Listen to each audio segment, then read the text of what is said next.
Hey everybody, it's Domingo here from the Breaking Down Show, and today's guest is Chris Goulstone. Chris is a wealth of music knowledge and a multi-decade pedigree as a multi-instrumentalist. He worked with and for everyone. So we'll skip the list. Just know if you want to get it recorded, Chris is top name on the list. Producing TV and film music for over 20 years with over 100 albums to his name, Chris works from Sambourne House Studios, providing cutting-edge tracks for shows around the globe. He also runs the Chapel of Rock. You can go to chapelofrock.com. Don't forget to support the Breakdown Show by going on breakdownshow.com and donating to the PayPal link. You can subscribe to YouTube. You can buy our merch. You can follow us on any podcast platform. And also don't forget to donate to our veteran friends at savethebrave.org. All right, enough of me. Here comes Chris Goulstone. Lions Rock Productions. This is Jay This Moore. is Greg Proops. This is Jordan Harbinger. This is Dexter from The Offspring. This is Nathan This is East. Sebastian Younger. This is Rick This Marotta. is Stuart Copeland. This is Mick Gillette. This is Andy Summers. Hey, this is Skunk Baxter. This is Gabby Reese. This is Rob Bell. Hey, this is John Leon Guerrero. Hey, and this is Pete A. Turner. Okay, my name is Chris Goulstone, and this is the Break It Down Show. And now, the Break It Down Show with John Leon Guerrero and Pete A. Turner. Yeah, so I don't know if Wes is going to pop in or if John is going to pop in, but we have got, so when Wes maybe says, hey, you should have so-and-so on the show, I stop what I'm doing, I do what he says, and I start booking people that I want to have on the show because Wes says to do that. So Chris Goulstone is from the Chapel of Rock, and I'll put that link on here for you guys to check it out. He's also friends with Chris Bell, who we had on last week, the Bellmeister, who is a drummer, and he's been in Susie and the Banshees, all kinds of crazy bands. And then you have Chris Goulstone, this Chris, who's also done similar things. I mean, look, over 100 albums you've worked on, and also you get hired to do music for corporations for any number of things. When you just to start this out, I don't want to get into your background, son, but when you look back at the 18-year-old Chris or the 15-year-old Chris, and you're like, this is where you're gonna, it's not where you picture you would be. You know, you've got this viable career in music and you're successful, you've done it, but what does that young guy think of the modern you?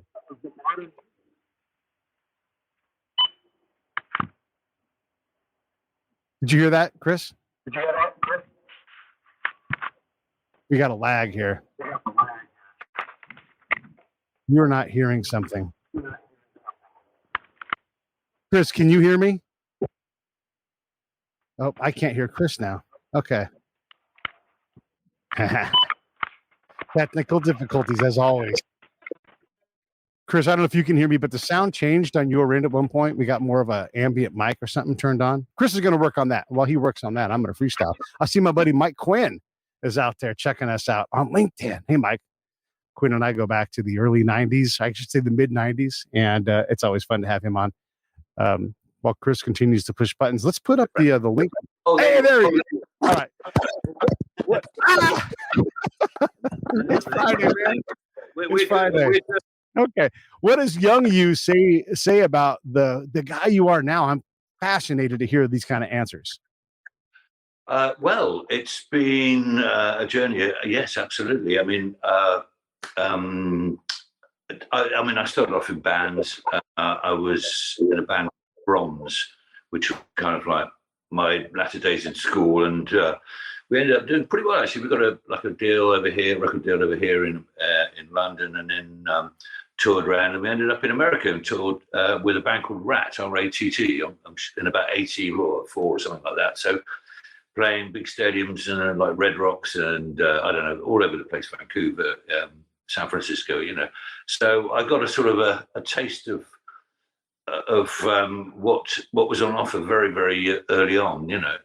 But I think I was probably, as much as I enjoyed that, I realised there was a lot more to the business side of things than perhaps, you know, that it was paled out to you as a youngster, you know. So I think it was a question, a normal development in my life just to sort of progress onwards, and I ended up all these years later in publishing.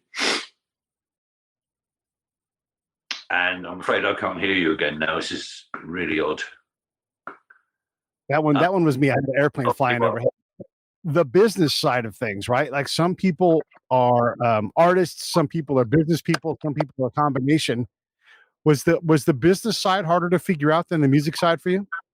Well, I quickly went, where's the money? I was making a lot of money for other people, I suppose, and needs must. I had a very young family at the time. I suppose that made me get smart quick, I suppose I was deeply unpopular because I was questioning the industry, the whole sort of status quo of the industry at the time, I don't think it's changed that much, which was the exploitation of youngsters, wanting to be rock and roll and hear their music on the radio and all the rest of it. But after a while, I guess normally it's 5 years, 6 years before someone asks that question. For me, it was 5 or 6 months. The industry now is a lot different. I mean, even running a studio is like, what are you, crazy? Because I was talking with Chris Hughes. Chris Merrick Hughes. Everybody doesn't know he produced. He's a neighbor. Yeah, okay, yeah. And he was like, hey, a lot of these bands don't need me anymore. Like they can do it themselves. I shouldn't say that they don't need him, because what Wes does, what you do, what Chris does, is they get the best out of that performer, right? They make them able to do something more than what they're able to do, but you got to spend a lot of money to be in the studio. So we're driving on through. But when you look at that, like the evolution, how important is a place like Chapel of Rock, or someone who can sit behind a glass window and say, do it again, do it again, do it again, because that is how we get to the greatness. Yeah, the Chapel of Rock is a moniker. I did actually used to live in the chapel, and now I sold that to a friend of mine, a good friend called Tom Dalgetty, who is a producer. He does Royal Blood and a band called Ghost, you might have heard of in the States, possibly Royal Blood. And so that was nice for me. But now I live in a place called Sambourne House, which is around me now. And yes, I've got a studio here, but it's not a rental studio. It's just for my work and production music, and the music and the productions that I've ended up doing right now, and it's all self-run. I do all the mixing, mastering, most of the playing, but I've got composers that come in, and I've got a few key players, some really good musicians that if I need to call, I can get them in. Some really good guys. So what would you call this business then? I mean, you're a production studio as opposed to a production studio in the old sense. Is that right? I'm strictly a publisher now, and okay. We publish production music, what used to be called library music, which is, strictly speaking, music historically that was very accessible for clients to use, where you have a show and they want something that sounded like Pink Floyd. Obviously, that's going to be really expensive and something. And in the early days, it was like, do you have anything that, when I was working with publishing, could you just bring out something that sounds a little bit like,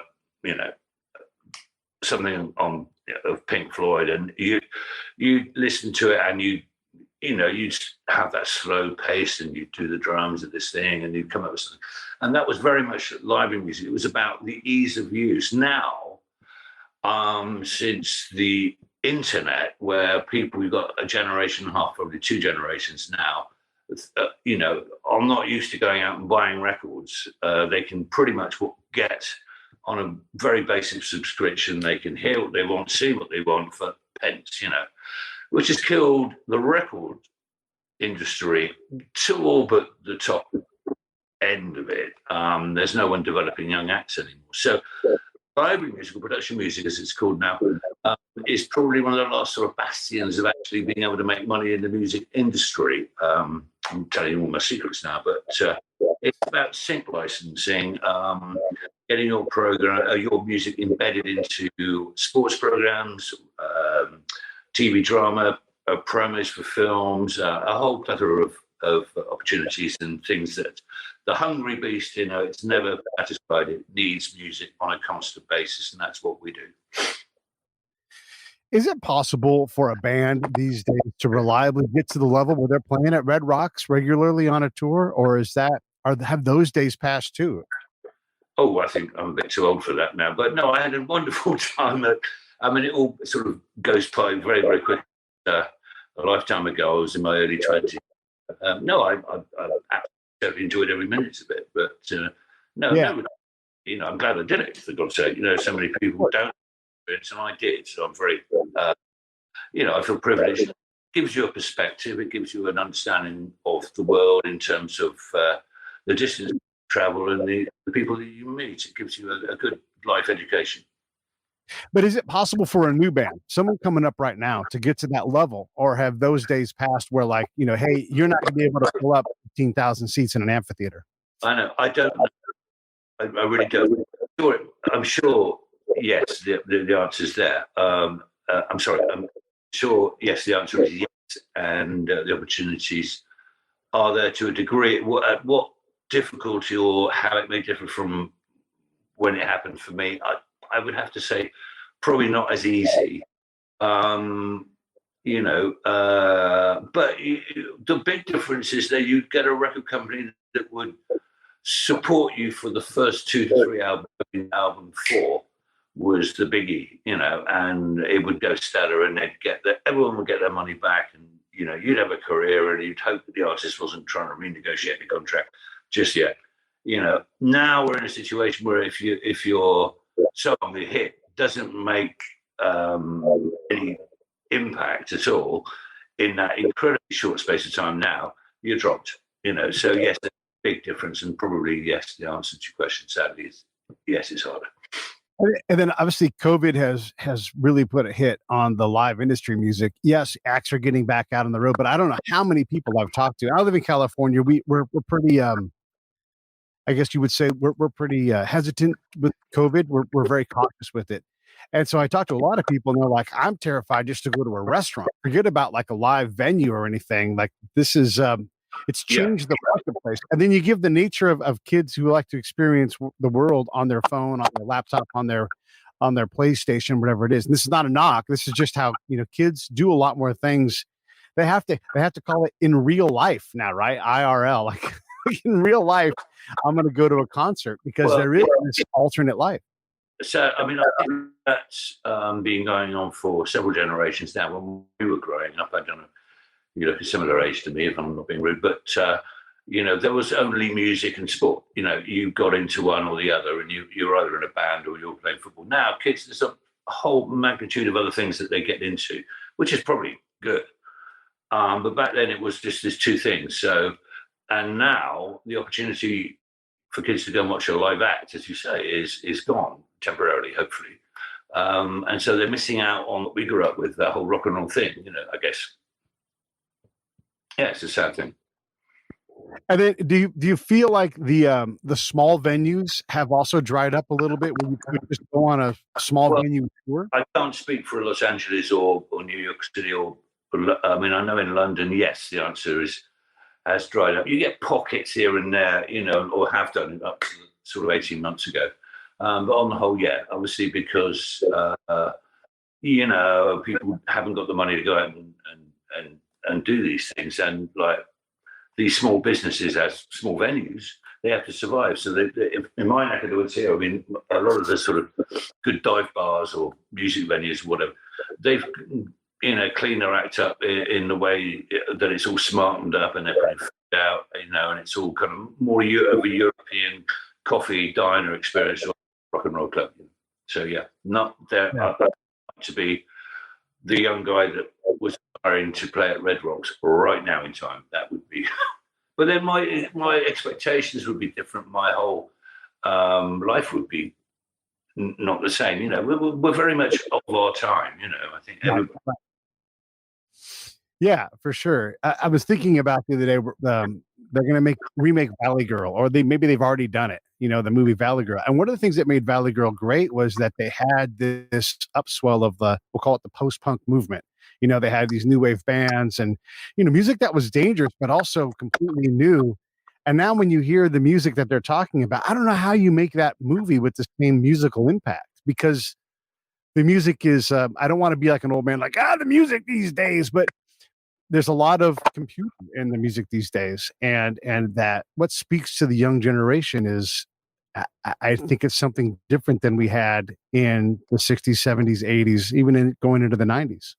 Well, yes, I was just talking earlier today about this. I mean, what's different now with the ingestion and the way that people hear music is completely different. When we were perhaps younger, it was more tribal. You were into a certain band and you'd follow them like a football team almost, and it was part of your sort of, whole thing. We're into the scene or this one thing. Kids today, as far as, my take on it is that they're into everything has a vibe, everything is a thing or it's that thing. And it's like, it's not genre specific. They skip around generations. They skip around music. They go back to the 70s, TikTok and like Fleetwood Mac Dreams, whatever, and then somewhere else. And it's much more of a encompassing audio visual experience. It's not that tribal thing. We were Led Zeppelin fans or Black Sabbath or Genesis or, you know what I'm saying? It was that thing that we had. That seems to have gone now, and probably for good reasons. I don't know. It's bad. We can be nostalgic, I guess, but the music now is not meant for us. Yeah, I mean, it's not our music, right? They have their music and their time, but it does seem like certain things die out. And maybe I'm wrong on this, but is there a prog rock anymore? Is there a band going, man, we're going to do what Genesis and Rush and all those bands did? This is our genre. Yeah. Well, I'm sure there will be someone who's fallen in love with that music enough to put a lineup together and replicate it. But that came out of the post Beatles. There was a lot of money floating around the music industry. They were signing bands like that, and it became a lot of hard money went into these subgenres straight out the back end of the blues rock explosion. I'm talking Cream, Hendrix, Zeppelin, obviously being a thing. I think really, you look at bands like Radiohead and U2 and perhaps Oasis over here in the UK. It's one of the last big investment situations that the record companies would do. And I think now, without that support, yes, a lot of these genres will be, tomorrow's ragtime, or you know what I mean, or it's the show band thing. Every little genre has its moment, and then it, perhaps goes away, and then there's a renaissance, and it comes back. I mean, Christ, I've seen that so many times. Yeah, I guess you're right. Yeah, they had their time. Ragtime is a great example. There's no, even Michael Bublé is like, hey, no one's doing this whole thing with, the crooner. Like that's like he came back. It's like, I'm just going to sing everybody's songs, do some of my own, but he's just going to be the guy that holds that spot, and needs to do it. He was a very, very talented man who sort of keyed into a nostalgia vibe, the Dolby invasion. Yes, but he's been incredibly successful. I mean, that ties more into show business as an art form within itself, and you have to be the entertainer. And you go through and you learn your craft. Slightly different sort of thing, but I get what. How do you determine what kind of performer you are then too? Because you're right. Like, if you're the professional person you call up, like, hey, we want something like U2 or Led Zeppelin. You have someone like Michael Bublé who doesn't even play. I don't know that he actively plays an instrument on stage. I mean, he just sings. There's such a different vibe. Oh yeah, right. Yeah, he does play keys. You're right. Yeah. But how do you sort that out? How do you pick? Because it's not who you are when you start. It's who you become, and you have to stomach the work that you create for yourself, right? And so if you're not going to be the guy that stands by the microphone, how do you sort that out, man? I'm confused as your question, but yeah, I mean, if you create something and you're part of the movement, I mean, there's a sort of a sharp inward take a breath. Yeah, you are responsible now for the continuation, monetizing the genre or subgenre you are associated with.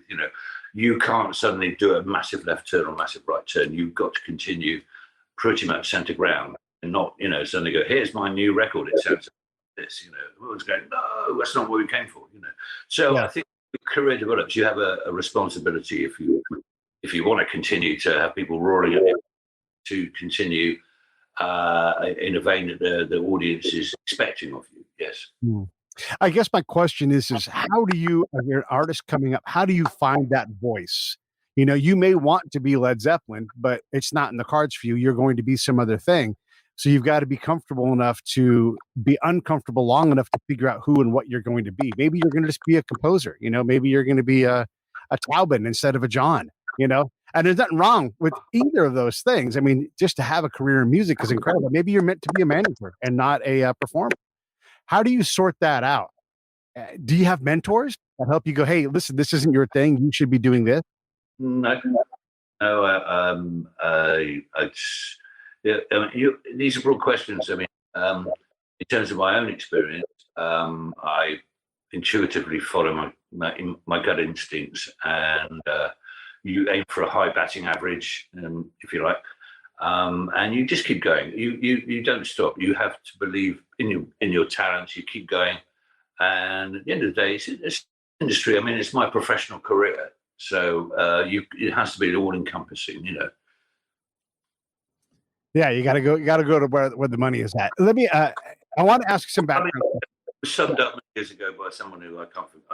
Apologies for not giving the author of the quote, but it was, are you going to play the market? Are you going to play the blues? You know, if you're lucky, you get to play both. But right. Yeah. Well, and what do you like to play? Like when you're just like, hey, let's go out in the grass out there, you know, by the house and just play with my friends. What do you play?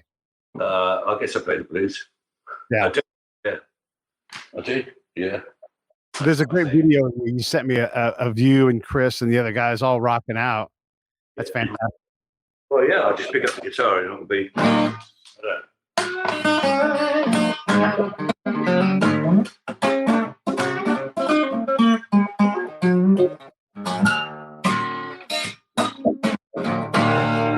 You know, it's just blues band, I guess. You know. But we did country western here, you know. Yeah. When did you start? And did you start on the piano or the guitar? Where did you start and when did you start? How old? Me? Oh, crikey, I don't know. 7 or 8 years old. I think I had. I was very lucky, really. I mean, I had a sort of a grounding in well, you know, in order to play the scales and a basic understanding of harmony at that age. I retaught myself when I was about 30. I was like the gunslinger guitarist by this point. You know, I could play, you know, count the notes, boys. You know, and I suddenly was okay. That's fine. You're not getting any younger. 20s, like you passed it, yeah. Sorry, 30, you passed it. So I thought, well, I just about a year and a half crammed and learned about modal harmony and all the intricacies of why mathematically sometimes music fits together. And, you know, I just, and it was a good move because shortly after that, I got into what I'm doing now, which is, composing primarily. There's a long time for an American company called Carlin Music, had offices in the UK. And then with Warner Chappell, it's an American company, again, offices in the UK. And now with my own company, and I have sub-publishers around the world, and to release my music, you know, promote it. When you have you reached the point in your career where you don't worry about money coming in the door? Like there's always going to be another gig and you're able to kind of say yes, no to things. Like we had, and you'll appreciate this, we had Allie Willis on the show, right? And Allie is a Hall of Fame songwriter. She wrote September. She wrote all kinds of songs. I mean, incredible. But the industry recognized her talent for writing hits and just worked the bejesus out of her because, and they didn't take away her love of music, but they took away the love of that work because they just demanded so much. Yeah.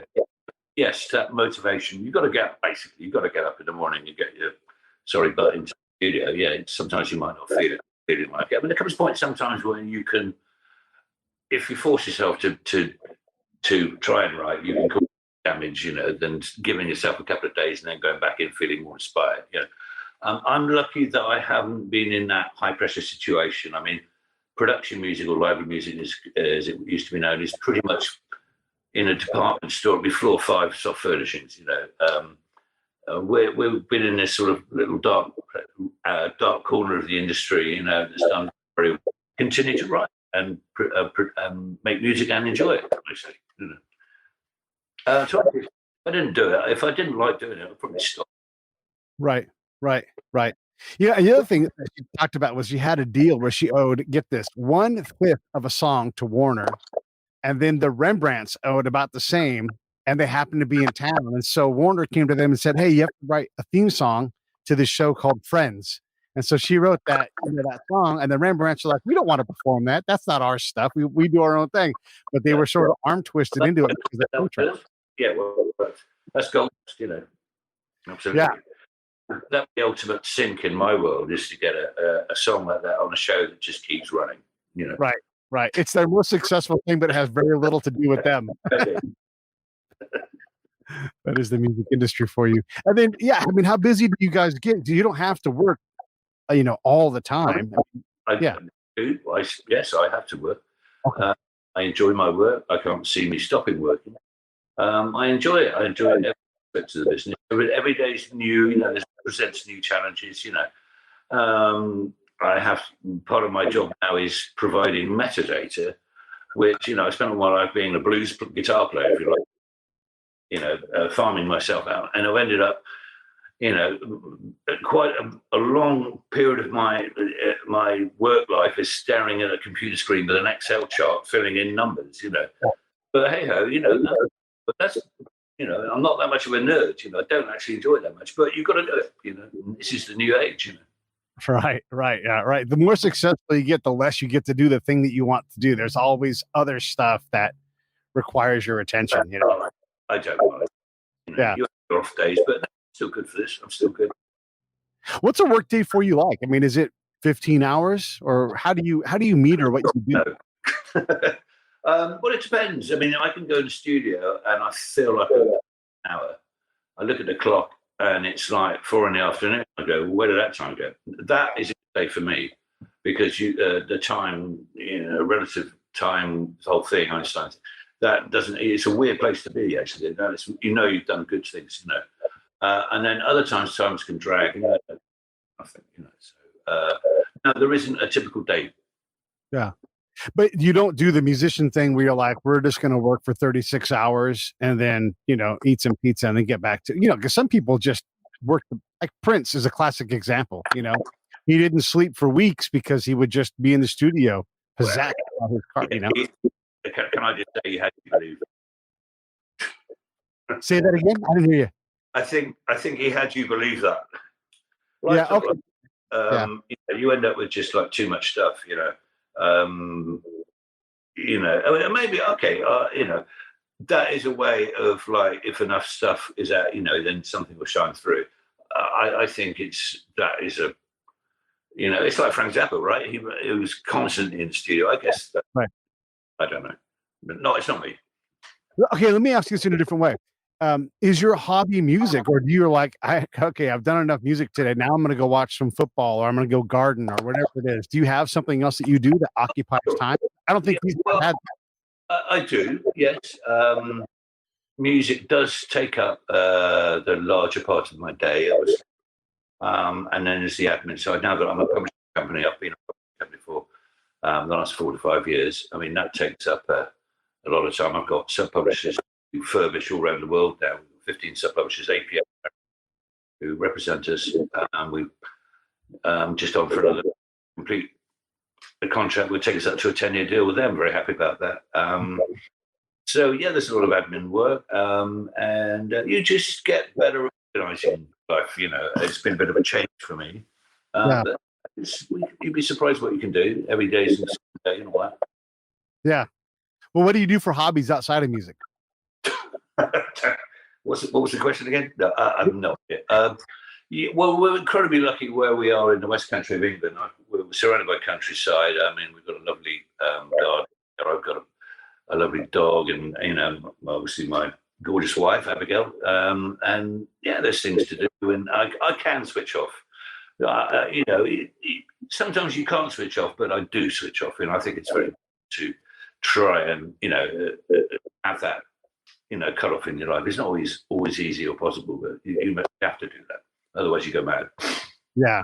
Okay, but sometimes you can't switch off. I don't play golf. No golf. All right, me neither. We agree on that. Sometimes you're not allowed. Clear about it. sometimes you're not allowed to switch off, right? You've got a client with a short suspense. They're like, we don't care how much it costs. We're going to need this, and you're up against it. How hard is that? What does that look like? We don't experience that out here. I understand the question. In my world, we don't tend to have that kind of like client to compose for relationships. Very occasionally you do, and it can be. But the majority is that I will produce a set of songs. They will go out as an album. They're up in the cloud somewhere. We will say, well, this is a great set of songs, and it will be purposeful for promo or sports. This kind of like, it goes this way. And I have a deadline. I have to furbish my sub-publishers with a certain amount of music per year. You have to, So yes, I've got that deadline now. But no, I'm not dealing directly with the clients, so I don't get. Can you just put like a horn on it, please? And it'll be perfect. Like, I don't think I'll be very good with dealing with people on that level, but I have done. So that's some experience and elegance that you've built into your model. You're like, this is not something I'm interested in doing. I don't want those. No, not at all. I mean, that's that kind of work. Your my industry, there's like the trailer industry market, sub industry in production music. I mean, these guys work hard, really hard. The big trailer town, the companies, and that is high turnaround, really high end production. I mean, you're talking like the creme, of composers, but you can very easily burn yourself out in 5 years. And the industry is insatiable, and if you don't deliver on that high level, they're off to somebody else who can, and you can do it. I've just been in. It's a bit like the heron that took the proverb, the heron. I see them all flying past at great speed. I need to up the road a little bit. They've twisted their ankle, they're knackered. I'm just going on, and everything's. I'm just servicing my clients with what I feel the industry needs, and I've got better at judging that over the years. Yes, music does evolve and change. You don't get it all right, but it's that's the way that my life, sort of goes itself out. How much time do you have to spend outside of the house? Obviously, COVID, let's take that out of the equation. But do you have to go to NAMM show? How long do you have to spend in the industry, in the marketplace? Oh, no. I mean, well, strictly speaking, you can, be remote 100%, but it's not in my nature. I mean, I grew up earlier in this industry, and I believe fully that going to shake someone's hands and taking them out for a drink or buy them, visiting them, and I always do. I mean, I still go to Los Angeles once a year. Obviously, it didn't go last year. I go to New York 3 or 4 times a year. I go to Australia. It's important to have that client one-on-one basis. That relationship. It's important. Yes. So, but strictly, the answer is probably not. But I do that. Yes, because I think it's important. And I think just because we're talking about the business side, it's funny how different businesses work, right? Like, I imagine you don't put together a 40-slide pitch deck to come in and talk to a new potential client. I mean, what does that look like, though? Like, when you're trying to talk to somebody new, are they already interested in you and they've come to you? Do you have to develop business? How do you experienced this about 4 years ago when I was putting this publishing company, Chapel of Rock, production music together. There were some cold calls. I did help from some really great people. But there was a couple of times where I sat down in a meeting with someone, and I knew that what I wanted was them to agree to be a sub-publisher in a certain territory, and then I would forget occasionally that they kind of knew me already from the business, and they go, "Oh yeah, whatever. It's our man. Yeah, we'll do this." I go, "Oh." So I'm fairly, I suppose, notorious. No, I don't really make that cold call these days, That's good. Only to my broadband provider. I give them a hard time. Right. I mean, I guess the other question I want to ask is about composing and how that happens for you. How much of it is done before you ever sit down and grab an instrument? How much of it is in your head? Where do those first brilliant ideas come from? Or are they all down the road somewhere? Well, I think with the risk of going down to a little squirrel route, but no, I think music is somewhere out to draw it down. I hear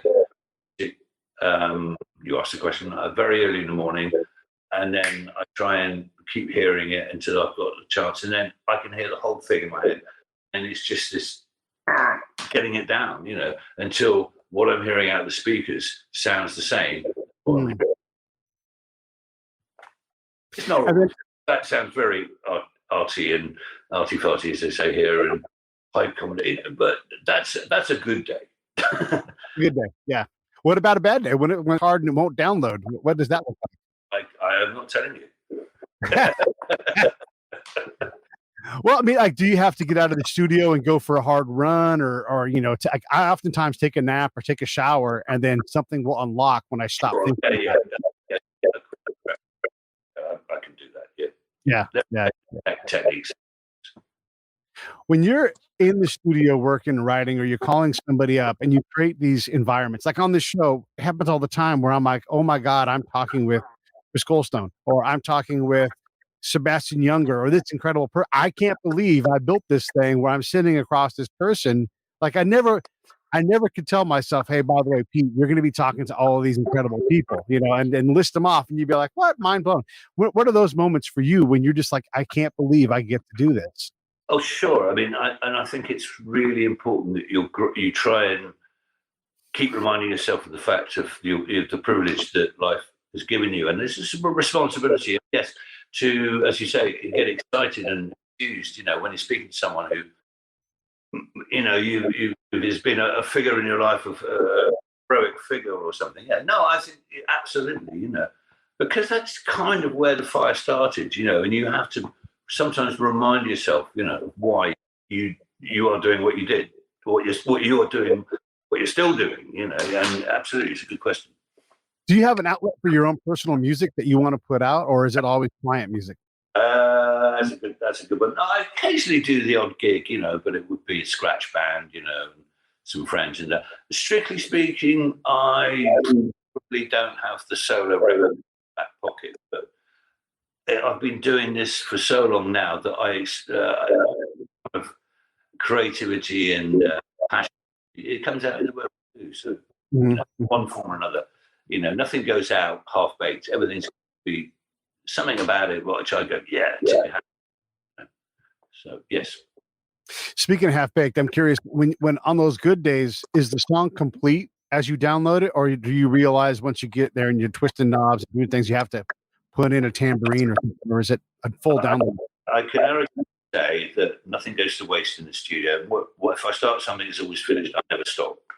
You get an awkward one where it's it's the table with a dodgy fourth leg, sometimes, and you stick with it, and it will right itself, and off you go, and it's done. No, I don't think it's arrogant, really. No, I don't have any. Luckily, no. We had Frank Stallone on the show, and he talked about, he's Sylvester Stallone's brother. And he talked about how basically he got a download from God. He's like, you're now a musician. And he just had this gift. It just given to him. And we've heard this story from a lot of other musicians where like Mozart just knows how to play the trumpet. He's never grabbed it, but he's watched his dad and friends play. He's like, give it to me. I can play this thing, or violin, or whatever it is, right? People, how does that have you experienced any of this or met these people that have these incredible gifts where they just seem to know? Mick Gillette is a great example. Just knew how to play the trumpet. I see what you're saying. Not that kind of like you wake up after a coma and you suddenly start speaking. Yeah. Suddenly start speaking Spanish. Are you saying that? I don't know about that. I'd have to sort of meet someone who. No, believe you me. There's just you have to do your 50,000 hours. Yeah, 50,000. You're talking like a long time. What is it? 20,000? I can't remember. They say it's 10, but I think you're right. I mean, well, I'm saying 50. Yeah. Well, but I'm not. Okay. No, well, maybe there are. I have certainly not found. I mean, I'm lucky enough to learn an awful lot of talented people, and I had to grow up, myself with this kind of like. But you still really have to work at your technique. You have to constantly. You're using muscles of your body. It's like an athlete. If you don't play, you get rusty. Simple as that. Being active and constantly having to make judgments and decisions within my industry keeps the old grey matter, lucid. So I think everything has to be fully functioning. Yeah. But as Glenn Campbell's disease progressed, he was still able to play the guitar, and when that started to go, that was really the beginning of the very, very end. Yeah. There's some healing in that. Like he could struggle all day long, put a guitar in his hand, and he was good. Yeah. No, that's yes. I mean, this is a subject. I mean, that now getting a lot of attention for older people in care. As something back to life. They call it dementia, and God willing, and all that. Yes, it's extraordinary the power of music or art or something that can just away a disease one thought they understood. Suddenly you have this ray of sunshine in your life, and it's the constant that the music can provide to you, or the art, or whatever it might be for a creative person. Are you still getting better as a musician, or do you think you've mastered the craft and now your job is? I mean, what is better? I mean, faster, probably. I was faster in, but then that's no longer important. I mean, I used to do a lot of session work, and I never once got asked to go like, it's always like play like Nile, okay, no problem, So yes, but you in a more rounded way, your understanding of conventional music. Hopefully is developed and always will develop, and you hear things in a your knowledge of music, understanding of music, and hopefully grows, but without forgetting where it started from. That's very important. Where did it start from? For me, we're kids. I mean, I probably heard something and I went, "That's for me." I can't remember that. Yeah. What do you want? I mean, so you've got a good thing set up, right? You're doing it. You're making money in music. It sounds like you get to pick and choose most of your fights and everything. What's out there ahead for you? Like, where do you want to be? And I mean, I hate the 5-year question, but literally, like, what's ahead, man? Okay, good question. I've absolutely no idea. I mean, starting with my own publishing company, obviously, I have to fill up and have a bona fide catalogue that could be taken seriously. So in 4 years, we've done about 32 albums, which is hard work. I'm not alone. I have a bunch of 5, 6, 7, 8 other composers. Wes has contributed some great work for us. So that's a responsibility. I've got to keep furbishing, the industry with the music that I feel. Yes, but no, I suppose it's the answer to answer your question. You always think I shall write my symphony now, But, I have getting a little bit starting to feel, well, what the hell who am I? What is this? Absolutely, yeah. Will I do that?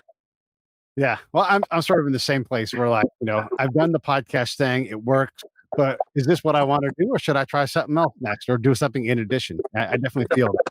I hate to be the man of quotes, but or blatantly using quotes. But another man said to me many years ago, I thought about it so profoundly. He said, and I won't do the Welsh accent, but it was a very famous chap who has a recording studio in Wales, and he said to me, Kingsley, he said, if you do nothing, nothing happens.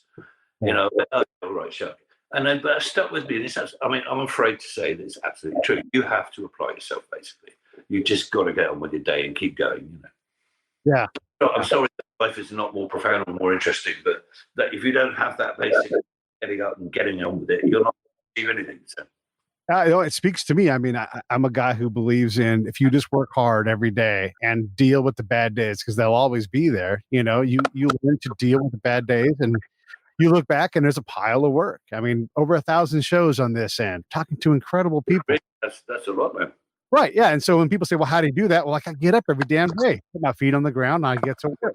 Enjoy it. You wouldn't do it. Oh yeah, for sure. I mean, having this conversation with you, I'm learning things every day. My mind is expanding, which makes me a better host. Right. And this all applies to what you do, same thing. Same thing. Different kitchen, same. No, hang on. Same different wallpaper, same kitchen. Sorry. There's another quote. Sorry, apologise. Nah, you can quote anybody you want. It's fine. All this work is out there to be stolen. I saw recently that Elvis Costello.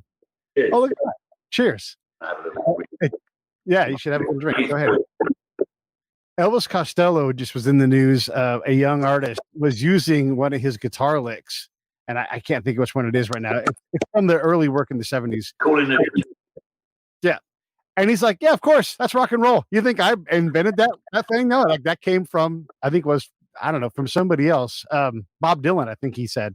But yeah, we all get ideas from other places. I mean, CDG is never going to be an original chord progression. It's just not, right? What are your thoughts on his position though? Say, who cares? Earlier on in my industry, library music, when it was up against the record industry and they didn't want them being used for the latest car ad, now they can't wait.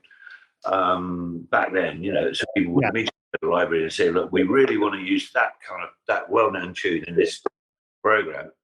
Can't you give us something that we can use legally that's very close? And then you're in this song and dance, and it's a horrid place to be because, you feel like you're kind of stealing your neighbour's, tomatoes, no, no, you don't do that. But I think where you're driving at is where does, yes, surprisingly, it's like lottery numbers. I mean, there's, 7 or 8? I can't remember. It's infinitesimal, the amount of different arrangements of numbers. I mean, and then that's your one graph with actual notes. You've also got your rhythm and the harmony as well. So yes, occasionally you get something where they've got the rhythm the same, the top line, the melodic line, whether it be a vocal or a top line on an instrument is the same.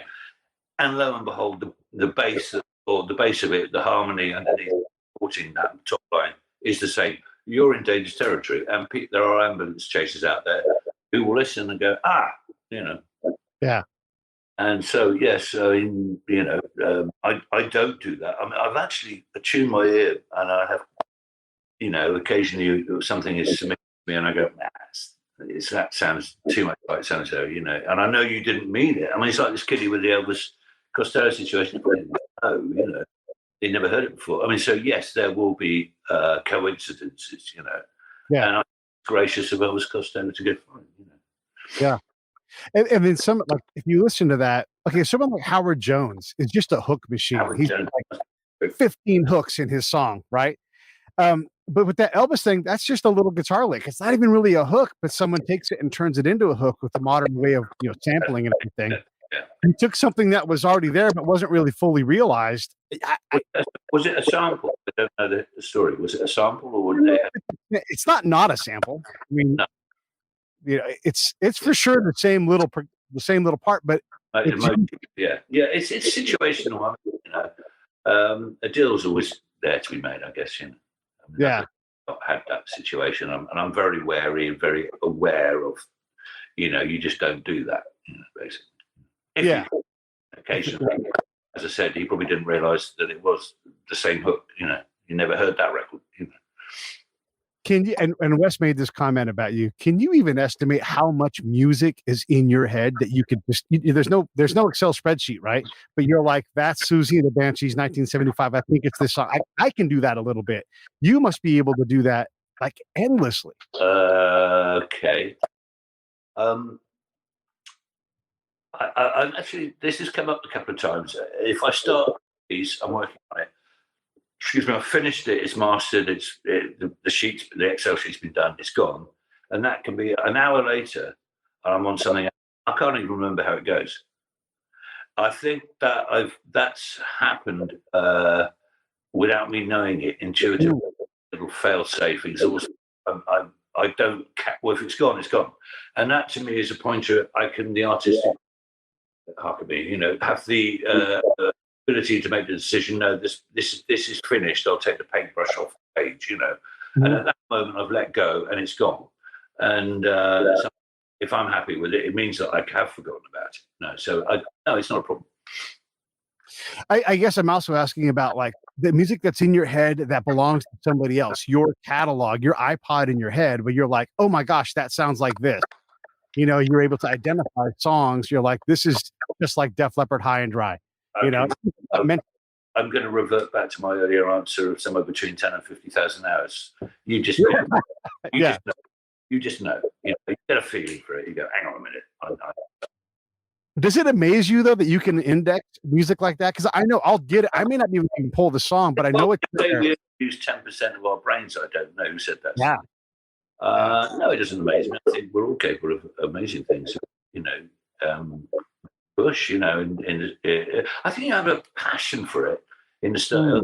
Not going to, but I haven't really thought, to be honest with you. But yeah, I can do that. Yes. Yeah. I want to ask, I'm always curious about U2, and you brought up U2, so I'm going to bring them back. They're my favorite band, and I'm always trying to figure them out. Larry, at least originally, wasn't looked upon by the drummers as being a good drummer, or at least he was a very unique drummer in his approach. Adam Clayton doesn't do terribly complex parts. He mostly just picks on the top string and goes up and down. But goddamn, they do it. How does a band like that, how do they figure it out? And how do they stay together and artistically viable to one another for so long? Okay. They were the right band at the right moment in their scene. I think I touched on this as well. It was a scene. There was I touched on it earlier. The way that music was back then, it was more of a tribal thing. Specific tribal. Yeah, they were part of it, and they quickly. And I think part of it was Bono's charisma and the crazy sound that the Edge got together and worked on, and that was the sound. And yes, Larry and the bass player, and the bass player, Adam, they supported that with some very disciplined and but supportive playing. I think a lot of it they worked with a lot of good producers. I think, if I'm right in saying earlier on in the career, who would have been encouraging certain less is more in that instance. And I think, and then they got out there and it sounded great in a big room, and it was a good stadium act, and they just went, "We're having this," off it went. They made a fantastic career out of it. Yeah, they talk about how they became a stadium band before they even had enough songs to have playing stadiums. It's the right tempo. It's not too busy, and when you watch it in a big room, it's not. It comes over. And Bono is a great frontman. He grabs you. So all the ingredients are all there. One of the rules they had, especially early on, was the Edge wasn't allowed to do triumphant guitar solos and stuff like that. They just didn't, and that's part of the whole new wave movement. We're just going to do something differently, right? Yeah, perhaps. He's also redefined the instrument in a lot of ways that some people respect and some people don't. What are your thoughts on what he gets out of the guitar? Oh, he's certainly created sound. I mean, there's been I don't think anyone's tried to ape him completely as a like for like, but that textural use of sound that he with his guitar has gone into the music industry in many aspects. Not that it worked its way in. It's not you can't pinpoint it out, but it's there. It's part of what we listen to now. That textural play. Why do some people not like his playing and they think it's oversimplified? I mean, why does he not get the respect that he might deserve, given he's so pervasive with his influence, you can't even always pull it out? I don't know. Change channels. Yeah, right. Yeah. Let's talk about Wes for a minute. Yeah. What are your thoughts? Tell us who Wes is. Wes, a friend. I mean, I was introduced to Wes. Was introduced to me by Chris Bell. So there you go, the full circle. Many years ago now, 20 years ago, perhaps less. Incredibly bright guy, very passionate about his music, very into his equipment as well, technical side of things. Back then, really useful chap to have around, But we've he's a dear guy, a dear friend, sweet soul, and we've been friends, And I dragged it. Well, as soon as I had this opportunity with my own label, I knew there was a little place where the Wes could come in and assist and create some music. So, I gave him a couple of things. Can you do this? But yeah, and he delivered. Great guy, professional. Why is he so desirable? Why? I mean, people when they work with him, they rave about him. And it's one thing to be good, but I've never heard anybody go, yeah, Wes is pretty good. They're like, oh my God, he's so incredible. And partly it's the technical things, but there's something in his nature that makes him resonate. I think the music and he's a very good people person. And I think that comes out and he makes people feel at ease. And if the people are at ease, if it's a band in a studio, they just arrive, you set up, you're miking stuff up. Everyone's at ease and everything's sounding good off the get-go. And then the vibe starts. And then you go, we like that guy. They might not know exactly why they like it. And then over a period of time, they'll go, I know what. They go, we need Wes here again, you know. Yeah, you're right. That's what happens. And then he gets called things like the gunslinger, and they love who he is, you know. It's incredible. The gunslinger, they call him, you know, like he makes these bold choices, I guess. I have absolutely no comment. Okay. Hey, listen, we're about to wrap this up. What questions should I have asked you? What did you want to talk about that we didn't get into? Say again? What questions should I have asked you, or what did you want to talk about that we didn't get into? I mean, it's been an interesting flow of conversation. Apart from the technical difficulty, Wes would have sorted that out in an instant. You see, earlier on the thing. I apologise for that. I have no idea.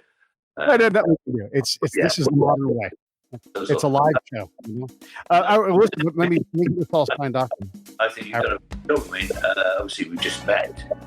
Right. You know, there's more volumes to be had, I'm sure, at some stage. Yeah. No, I love it. I'd love to have you on again because your point of view is so interesting to me because you've done it. You've done it for a long time. You got 50,000 hours. Anything you get hired long enough to have that many hours means you're damn good at it, you know? Well, they haven't spoiled me yet, something like that. No, I want to take the compliment. Thank you very much.